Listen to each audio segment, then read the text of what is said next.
하나님의 말씀 욥기서 9장 말씀입니다. 욥이 대답하여 가로되 빌닷에 대한 욥의 답변입니다. 내가 진실로 그 일이 그럴 줄을 알거니와 인생이 어찌 하나님 앞에 어려우랴. 욥이 지금까지 말한 빌닷의 논지 자체를 타당한 것으로 용인한 것입니다.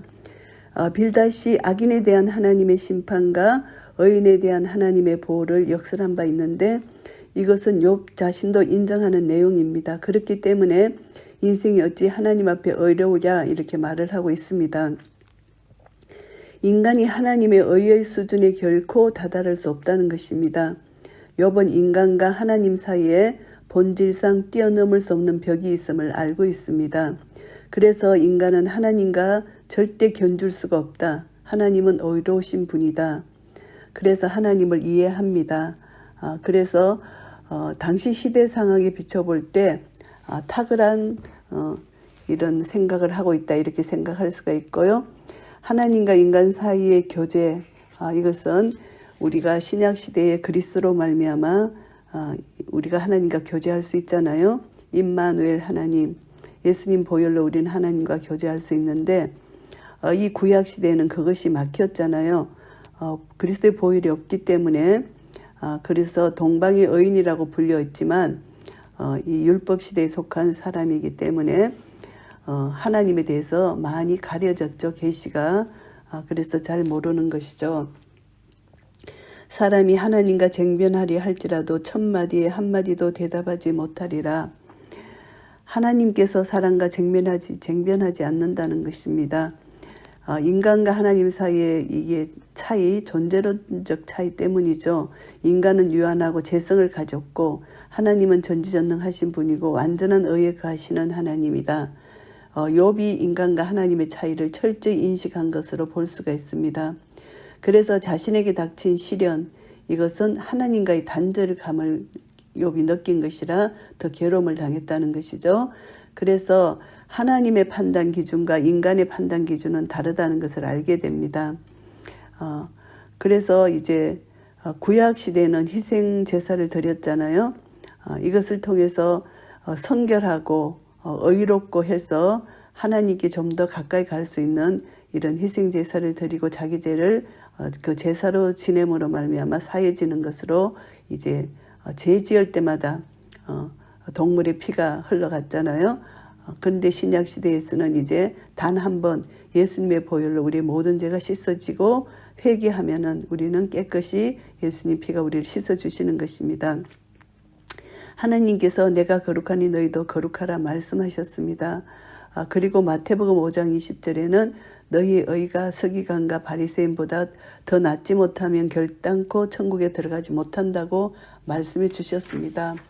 그래서 이것을 보면은 우리 인간은 하나님의 기준에 절대 도달할 수가 없다는 것이죠. 우리 인간의 힘으로는 절대 안 된다. 그러니까 우리는 예수 그리스도의 복음을 우리는 접하지 않으면은 우리는 하나님께 가까이 갈 수 없다는 것이죠. 그래서 욥은 그때 율법 시대였기 때문에 율법 전의 시대였기 때문에 복음이 없기 때문에 하나님과 인간 사이의 벽을 넘을 수 없는 것이다. 그 차이점을 더더욱 절감했다는 것입니다. 하나님은 마음이 지혜로우시고 힘이 강하시니 스스로 강팍해 하여 그를 거역하고 형통한 자가 누구이랴. 하나님께 대한 인식을 욥은 철저히 잘 알고 있습니다. 인간으로서는 도저히 깨달을 수 없는 것, 이 신앙 고백입니다. 하나님께 대한 그의 신앙은 아직도 든든하다는 것을 여기서 나타내는데요. 뼈아픈 고난 중에도 자기 감정을 토로하고 하나님께 불평불만을 쏟아놓았지만은 하나님 존재 자체를 거부하거나 하나님의 속성을 왜곡하는 그런 비신앙적 형태로는 나아가지 않았다는 것입니다. 이런 점에서 욥의 신앙 인격은 참 훌륭하다 이렇게 볼 수가 있는 것이고요. 그가 진노하심으로 산을 무릇떠니며 옮기실지라도 산이 깨닫지 못하며 지진에 의해서 산이 이렇게 무너지는 것을 여기서 묘사합니다.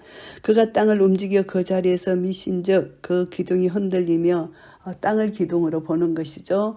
지진 현상을 이렇게 또 묘사하고요. 그가 해를 명하여 뜨지 못하게 하시며 별들을 봉하시며 하나님께서 일식도 주시고 또 자연현상에 의해서 지진으로 말미암아 폭풍, 화산 폭발 이런 것으로 인하여 해가 가려지는 그런 것도 우리가 알 수가 있습니다. 그가 홀로 하늘을 펴시며 바다 물결을 밟으시며 하나님이 이렇게 모든 것을 창조하셨다는 것을 욥은 알고 있습니다. 그래서 창조주 하나님을 여기서 묘사하는 것입니다. 하나님 한 분만이 창조하셨다는 것, 북두성과 삼성과 묘성과 남방의 밀실을 만드셨으며 하나님이 창조하신 별들을 여기서 언급합니다. 청량할 수 없는 큰일을 셀 수 없는 기이한 일을 행하시느니라. 하나님은 이렇게 온 우주 만물 천지를 창조하시고 지금 통치하시고 다스리고 계신다는 것을 고백하고요. 그가 내 앞으로 지나시나 내가 보지 못하며 그가 내 앞에서 나아가시나 내가 깨닫지 못하느니라. 하나님의 현존이 지금 있지만 그것을 다 깨닫지는 못한다는 것입니다. 그래서 신앙적으로 회의를 가질 수밖에 없습니다. 하나님과 대면하여 간구하기를 원하지만 하나님을 다 모른다는 것이죠. 그래서 이제 욥의 이 갈등, 이것은 친구와의 갈등, 육체적 질병과의 갈등, 하나님과의 갈등, 여러 가지 갈등이 있습니다. 이것은 하나님을 만남으로 해결할 수 있다 이렇게 생각하는데 하나님을 만나지 못하니까 신앙적으로 해이를 느끼고 있다는 것이죠. 하나님이 빼앗으시면 누가 망할 수 있으며 하나님을 무엇을 하시나이까 누가 물을 수 있으랴. 욥은 자신이 자녀와 소유를 잃은 것이 하나님이 빼앗았다 이렇게 표현을 하는 것이죠. 하나님이 빼앗으면 막을 수 없다는 것입니다. 그래서 주신 자도 여호와시요 취하신 자도 여호와시라는 고백을 했잖아요. 재산과 자녀를 잃은 직후에 이런 고백을 했습니다. 하나님의 주권을 고백한 것입니다. 그래서 하나님의 주권을 의심하지는 않는다는 것이죠. 그런데 왜 고난을 받아야 하는가? 그것이 이제 풀어지지 않는다는 것입니다. 무엇을 하시나이까 누가 물을 수 있으랴. 토기장입니다. 하나님. 그렇기 때문에 하나님의 전적 주권성을 인정한다는 것입니다. 그렇기 때문에 하나님이 왜 이렇게 하시냐. 그렇게 힐난할 수 없다는 것이죠. 그래서 하나님의 역사에 대해서 철저히 순종할 수밖에 없다. 이것을 말합니다. 그럼에도 불구하고 자기 고난을 통해서 그것이 너무나 아프기 때문에 하나님께 불평불만을 토로한 적이 있잖아요. 하나님이 진노를 돌이키지 아니하시니라. 라합을 돕는 자들이 그 아래에 굴복하겠거든. 하나님은 한번 작정하신 일을 결코 변개하지 아니하신다는 이런 의미입니다. 하나님의 작정과 계획은 반드시 이루어진다. 그래서 악인에게는 심판이 있다는 것이죠. 라합을 돕는 자, 이 라합은 사단을 상징합니다. 그래서 사단에게 동조해서 하나님의 뜻을 거스리는 무리는 반드시 하나님이 심판하시고 이 악의 세력이 하나님 앞에 굴복하실 것이다. 이렇게 말하는 것이고요. 하물며 내가 감히 대답하겠으며 무슨 말을 택하여 더불어 변론하랴. 하나님께 변론할 수 없다. 하나님은 심판자이기 때문에 모든 것이 하나님께 달려있다. 이 말씀입니다.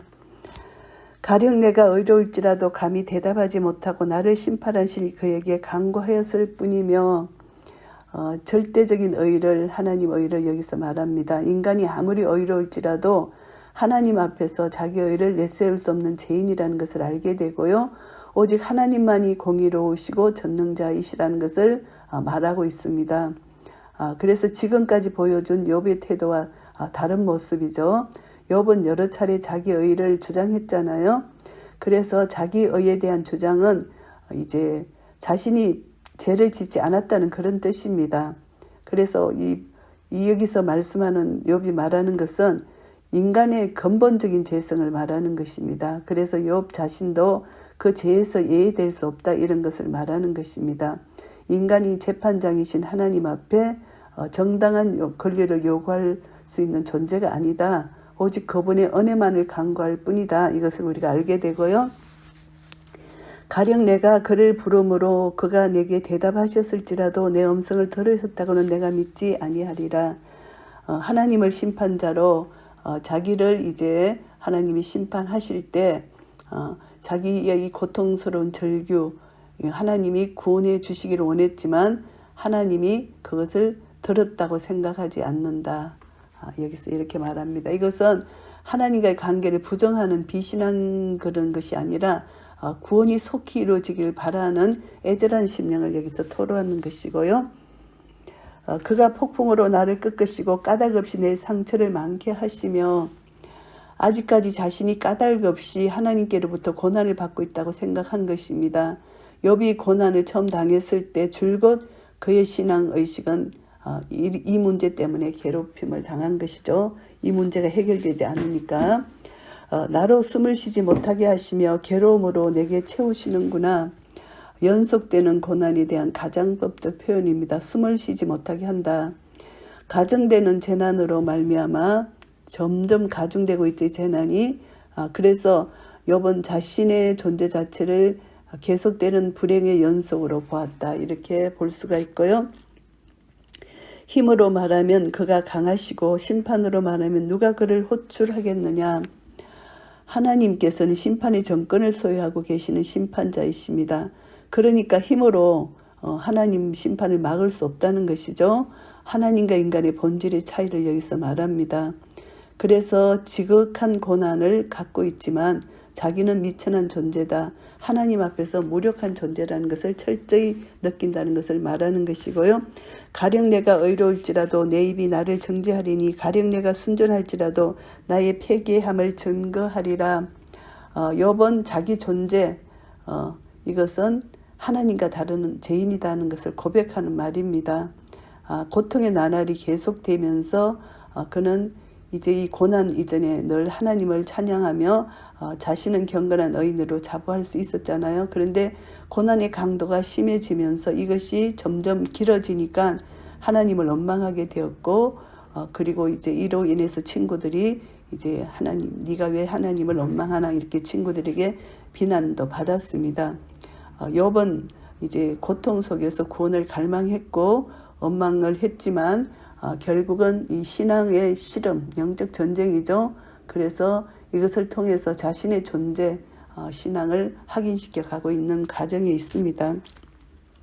나는 순전하다마는 내가 나를 돌아보지 아니하고 내 생명을 천히 여기는구나. 회복의 가능성이 없는 자신의 병세에 해이를 느끼고 있는 체념적인 그런 말이고요.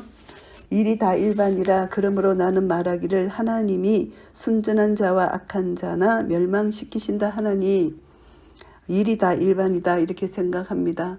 선악이 공이 똑같이 대우받는다는 것입니다. 욥 자신이 재난을 받자 이런 생각을 했던 것이고요. 홀련히 재앙이 내려 도륙될 때에 무지한 자의 고난을 그가 비웃으시리라. 결국은 홀련히 재앙이 내렸다, 그의 가축과 자녀를 잃어버린 이 사건을 다시 한번 생각하고요. 무죄한 자의 고난, 자신의 고난은 죄가 없다고 주장합니다.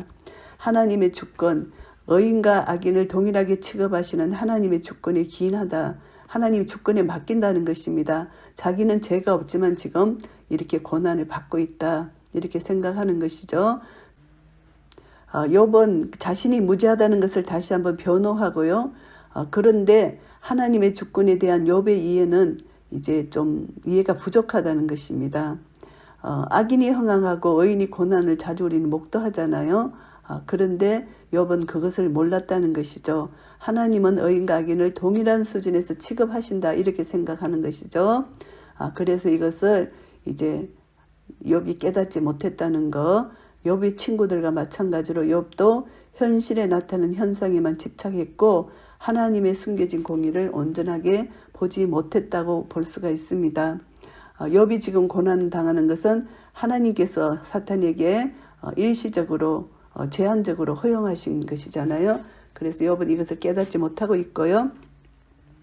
세상이 악인의 손에 붙였고 재판관의 얼굴도 가리워졌나니 그렇게 되게 한 이가 그가 아니시면 누구이냐 이렇게 의인의 고난을 기뻐하시는 하나님, 이렇게 냉소적으로 하나님을 무자비한 분으로 이렇게 보고 있는 것입니다. 그래서 하나님을 실단하게 하나님에 대한 불평을 털어놓고 있는 욥의 모습이고요. 나의 날이 체부보다 빠르니 달려감으로 복을 볼 수 없구나. 자기가 이렇게 힘들고 어려운 고난이 체부 같다. 이것은 시종으로 번역됩니다. 그래서 중요한 소식을 전달하기 위해서 빨리 이게 달려가는 이런 소식을 전하는 종. 그래서 그 발은 고용한 발이 빠르다. 이렇게 말을 합니다. 그보다 더 빠르다는 것입니다. 욥이 지금 고난을 당하는 이것이. 그래서 복을 볼 수가 없다. 계속 고난뿐이다는 것이죠. 그 지나가는 것이 빠른 배 같고 움킬 것에 날아내리는 독수리와 같구나. 배의 빠른 속도로 항해하는 유선형의 배, 그리고 움킬 것을 보면서 날아서 독수리가 그 먹이를 갈아채는 그런 빠른 독수리의 모습, 이것을 일일이 열거하면서 보잘것없는 짧은 자신의 삶을 시적으로 표현하는데요. 욥이 단순히 세월의 빠름을 나타내는 것이 아니라 자신의 고통이 멈출 날을 기대하면서 이렇게 기다리는데 이것이 빨리 흘러가기를 소망하고 있다는 것입니다. 그래서 이제 자기는 이렇게 고통이 이렇게 계속 흘러간다. 이것을 극심한 고통을 여기서 말씀하고 있습니다. 그래서 가령 내가 말하기를 내 온통함을 잊고 얼굴빛을 고쳐 즐거운 모양을 하자 할지라도 결국 심령을 바로잡으려는 욥의 결심이 여기 보이지만은 자신의 처지를 동정하기보다는 오히려 정죄하는 태도를 보였던 친구들을 염두에 두고 한 말입니다. 내 온통함을 잊고 욥이 하나님께 불만을 토로했던 것도 친구들의 비난과 조롱 탓이 컸다 이렇게 생각하는 것이고요. 오히려 내 모든 고통을 두려워하오니 주께서 나를 무죄히 여기지 아니하실 줄 아나이다. 욥의 굳은 결의가 이제 극도의 고통 앞에서 여지없이 무너지고 있다 이것을 말합니다. 내가 정죄하심을 입을진데 어찌 헛되이 수고하리까. 하나님이 고난을 내리시기로 작정했는데 내가 아무리 노력한들 무슨 소용이 있겠는가 이런 말입니다. 결국은 욥은 자신의 무죄성을 주장하면서도 또 한편으로는 하나님 앞에서 흠 많은 존재로 자기가 드러난다. 이것을 알고 자기의 한계 상황을 여기서 나타내는 것이고요. 주께서 나를 개천에 빠지게 하시리니 내 옷이라도 나를 시려하리이다. 내가 눈 녹은 물로 몸을 씻고 잿물로 손을 깨끗이 할지라도 주께서 나를 개천에 빠지게 하시리니 내 옷이라도 나를 시려하리이다. 여기서 자신의 무죄성을 나타냅니다. 눈 녹은 물로 몸을 씻고 잿물로 손을 씻고 개천에 빠지게 주께서 하실지라도 자기 옷이 자기를 싫어한다. 이것은 자기가 아무리 노력을 해도 자기 무죄성을 주장했지만 이것은 하나님 앞에서 결국 자기는 죄인이다. 그래서 자기의 한계 상황을 여기서 말하고 있는 것이고요. 하나님은 나처럼 사람이 아니신즉 내가 그에게 대답함도 불가하고 대질하여 재판할 수도 없고 하나님 앞에서 욥은 자기의 무죄성을 보이기 위한 최선의 방도를 강구했지만 이 모든 노력에도 불구하고 하나님 앞에서 자신의 결백을 주장하기는 불가능하다. 이것을 토로하는 말씀입니다. 양측 사이에 손을 얹을 판결자도 없구나. 이제 중재자를 여기 생각합니다. 욥은 하나님과 자신 사이에 놓인 엄청난 간격을 통절히 인식하고 그 간격을 연결해 줄 대상, 마지막 희망을 찾고 있는데 이것이 중재자, 중보자입니다. 그래서 신약 성경에 우리의 중보자는 예수 그리스도시잖아요. 그래서 이것을 보면은 욥의 신앙이 그래도 중재자를 찾는, 중보자를 찾는 신앙이다 알 수가 있는 것이고요. 중보자를 갈망합니다. 주께서 그 막대기를 내게서 떠나게 하시고 그 위엄으로 나를 두렵게 하지 아니하시기를 원하노라. 그리하시면 내가 두려움 없이 말하리라. 나는 본래 그런 자가 아니니라. 현재 자신의 판단력, 삶의 의지마저 흐리게 만드는 지독한 이 고난으로부터 벗어나게 되기를 간절히 바라고 있습니다. 이러한 고통 속에 있는 이제 그 자기가 객관적 입장에서 스스로를 볼 수도 없다는 것이죠. 그래서 이 막대기라는 것은 양떼를 인도하고 보호하기 위해서 목자들이 들고 다녔던 지팡이와 같은 것을 의미하는데요. 시편에서도 주의 지팡이와 막대기가 나를 안위하시나이다 이런 말씀이 있잖아요. 이 지팡이가 징벌의 도구로 사용되기도 하고 보호의 도구로 사용되기도 합니다. 그래서 이제 막대기를 내게서 떠나게 하시라, 징벌을 떠나게 하시라는 것입니다. 나를 두렵게 하지 말라고 말씀합니다. 그래서 내가 두려움 없이 말하기를 나는 본래 그런 자가 아니니라. 결국은 자기가 본래 이렇게 죄인이 아니다. 이것을 다시 한번 변론하는 욥의 모습입니다. 1절부터 10절까지는 하나님 앞에서 인간의 죄성을 여기서 말합니다. 욥은 하나님 앞에서 인간이 무기력하다 이렇게 말하고 있습니다. 하나님은 공의로우신 하나님이고 전능하신 하나님이고 하나님은 위대하시다. 그래서 창조주 하나님 이것을 나타냅니다. 천지를 창조하신 하나님, 그리고 하나님은 우리의 주관자시고 하나님 전능성, 위대성을 나타내고 그에 비해서 인간은 아무것도 아닌 보잘것없는 죄인이다. 이것을 나타냅니다. 그래서 나약하고 죄를 짓는 인간이 하나님 앞에서 취해야 할 최선의 태도는 겸손과 회개의 길밖에 없다는 것을 우리는 교훈받고요. 하나님의 능력을 초월하는 것은 이 세상에 아무것도 없다는 것을 우리가 다시 한번 알게 되고, 욥이 자기 의지에 의해서 하나님을 항거하고 불순종하는 것은 결국 자기 멸망의 길이라는 것, 이것을 알게 됩니다. 욥도 완전히 하나님을 원망하고 불평했다기보다 도저히 풀어지지 않는 문제 앞에 하나님 앞에 항변하는 그런 욥의 모습을 우리가 알게 되고요. 11절부터 24절까지는 하나님 앞에서 취한 욥의 태도입니다. 자신의 무죄함을 증명하고 더 나아가서 하나님의 모순된 태도를 공박하고자 했지만 결국은 인간의 근본적인 죄성, 하나님의 절대 공의를 고백하는 욥의 모습입니다. 그래서 극단적인 고통 가운데서 욥이 겪는 갈등이 묘사됐는데 하나님과 비교해 볼 때 인간이 가질 수밖에 없는 무능성을 탄식조로 언급하고 있는 것입니다. 그래서 하나님은 인간하고 다르다는 것을 더 철저히 이렇게 고백하고요.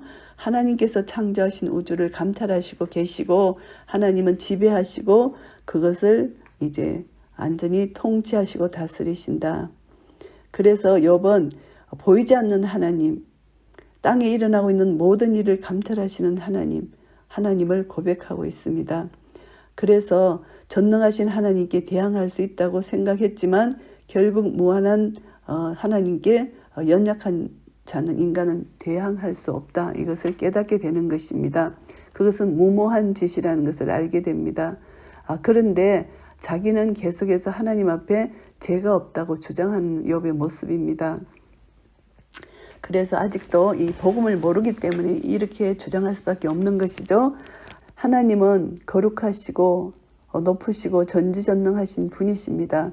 그런 하나님 앞에 유한한 우리 인간이 어떻게 도달할 수가 있겠나. 그것은 잘못하면 하나님 앞에 죄를 범할 수 있다는 것이죠. 그래서 우리는 절대적인 선을 가지신 하나님의 통치하시고 다스리심 앞에 우리는 그 주권하에 우리는 자족하는 마음을 가지고 나의 불완전성, 나의 유한성, 나의 무지함 이것을 깨닫고 하나님 앞에 회개하고 나아갈 때 하나님은 의로우신 그 공평, 그 공의로서 우리를 다스리고 통치하셔서 하나님의 공의대로 우리에게 사랑으로 보답해 주실 것입니다. 25절부터 35절까지는 절망에 빠진 욥의 부르짖음입니다. 부르짖음인데요. 자신이 당하는 고난의 원인을 알지 못하기 때문에 현재의 모습을 통해서 다시 한번 깊은 절망에 빠집니다. 그래서 욥이 애절하게 자신의 죄가 없다는 것을 자꾸 말합니다. 그래서 인간의 수고가 헛됨을 말하고 자포자기 절망적인 상태를 말하고 중재자를 요청하는 그런 욥의 모습입니다. 그래서 욥이 불평했던 이유, 두려워했던 원인, 해답을 주지 못하잖아요. 그래서 욥이 진정으로 간구하는 것은 하나님께로부터 자신의 정당함을 인정받는 것뿐만이 아니라 하나님과 화해하고 싶은 것입니다. 욥이 자기가 지금 고난을 받고 있는 것이 하나님이 자기를 떠났다고 생각하는 것입니다. 그래서 이제 욥이 간구하는데 변하지 않는 현실의 고통은 그대로 있습니다. 그러니까 계속 갈등을 가지고 하나님과의 간격을 좁혀지기를 간구하고 있습니다. 그래서 이제 빠름을 이제 상징하는 비유들이 소망 없이 흘러가는 보잘것없는 짧은 인생 이렇게 말하고, 그리고 배가 빨리 지나가는 거, 독수리가 먹이를 봤을 때 빨리 달려가는 거, 이런 것을 이제 말을 합니다. 그래서 급격히 혼란해지는 욥의 모습, 여기서 인생이 더덥다, 이것을 말하기 위해서 빠르다는 것, 이것을 예를 들어서 말한 것이고요. 그래서 어떤 힘으로도 자기 이 고난이 제거되지 않고 자기가 죄인이라는 거, 이것이 벗겨지지 않는다. 그러니까 이제 절대 공의를 가지신 하나님과 죄인인 자기 사이에 중재자가 필요하다. 이것을 깨닫게 됩니다. 그래서 자신의 무죄성, 자기 의를 주장하면서 중재자를 찾고 있는 욥의 모습입니다. 그래서 이것을 보면은 우리의 죄를 해결하는 분은 우리는 예수 그리스도 한 분밖에 없잖아요. 이때는 아직 계시가 열리지 않았기 때문에 이런 고통과 갈등을 겪고 있습니다. 우리는 이것을 통해서 이제 인간들은 하나님께 접근할 수 있는 길이 오직 예수 그리스도 보혈이라는 것을 우리는 알게 되고요. 우리의 위로자는 보혜사 성령님이라는 것을 알게 됩니다. 그래서 우리는 이 성도들 이제 우리가 당하는 어떤 고난, 어떤 형편과 처지에 있어도 우리가 이해할 수 없는 것이 많습니다. 그러나 우리는 예수 그리스도를 통하여 하나님 앞에 나아갈 수 있고 언젠가 하나님이 그 고난을 우리에게 가르쳐 주시는 것이죠. 그래서 우리는 순간순간 보혜사 성령님을 통해서 위로함을 받고 성경 말씀을 통해서 하나님의 뜻을 깨닫게 되고 하나님과 나 사이의 간격이 예수님의 보혈로 말미암아 입이 좁혀지고 하나가 된 연합된 그 간격을 통해서 포도나무 비유, 우리는 가지고 예수 그리스도는 포도나무, 하나님 포도나무, 예수님 포도나무십니다. 하나님은 농부십니다.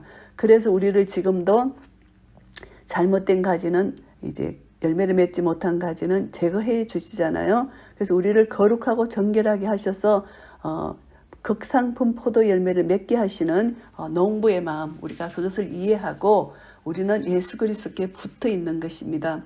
우리는 그리스도 안에 있습니다.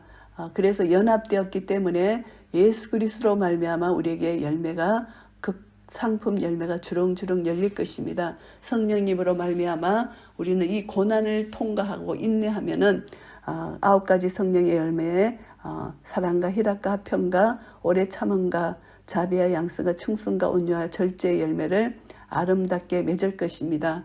그래서 우리는 이런 은혜를 다시 한번 간구하면서 현재의 고난은 장차 우리에게 나타날 영광과 좋게 비교할 수 없음을 믿는 믿음으로 하나님 사랑을 조금 더 의심치 말고 토기장이 되신 우리 주 예수 그리스도 우리 하나님께서 우리를 빚으시는 것을 믿음으로 말미암아 한 걸음 한 걸음 주님 말씀 따라 순종하고 나아가셔서 아름다운 그리스도의 형상으로 빚어지는 한 분 한 분 되시기를 예수 그리스도 이름으로 축복합니다. 아멘.